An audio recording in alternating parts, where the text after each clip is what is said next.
राधे राधे दोस्तों, आज हम आपको अधिक मास की कहानी सुनाएंगे।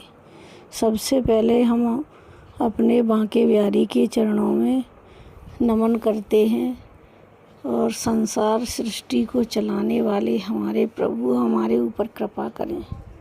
वृंदावन में लीला करने वाले कल्प वृक्ष के समान मैं प्रभु के चरणों में चरण वंदन करती हूँ। नरों में श्रेष्ठ नर नारायण को मैं नमस्कार करती हूँ। माता सरस्वती को भी मैं नमस्कार करती हूँ। गुरु को भी मैं नमस्कार चरण वंदना करती हूँ। इस प्रकार ब्राह्मण को विलाप करते हुए कड़कता हुआ बादल आया।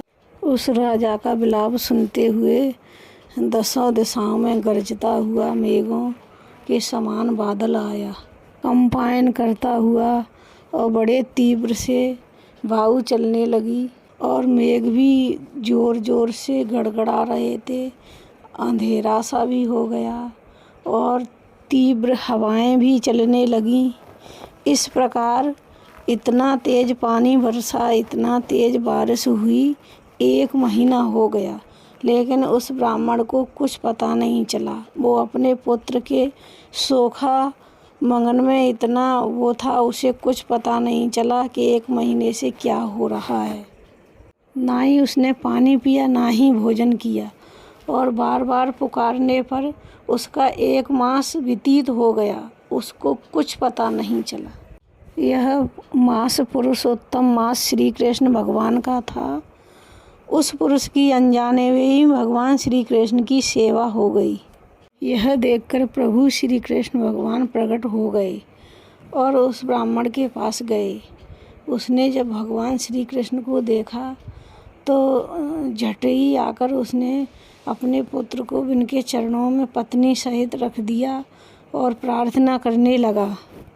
भगवान श्री कृष्ण ने अधिक मास से प्रसन्न होकर उस ब्राह्मण से कहा, मैं तुम्हारे ऊपर अति प्रसन्न हूँ।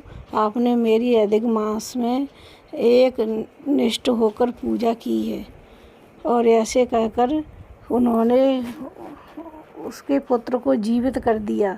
यह देखकर ब्राह्मण और ब्राह्मण की पत्नी बहुत खुश हुए। तभी नारद जी से भगवान कहते हैं, हे नारद, जो भी मेरी इस पुरुष उत्तम मास में पूजा या सेवा करेगा, मैं उसे मनवांछित फल देता हूँ। पुत्र को देखकर ब्राह्मण और ब्राह्मण की पत्नी बहुत अत्यंत आनंदित हुए और सुखदेव जी बहुत आनंदित हुए। देवताओं ने फूलों की वर्षा की।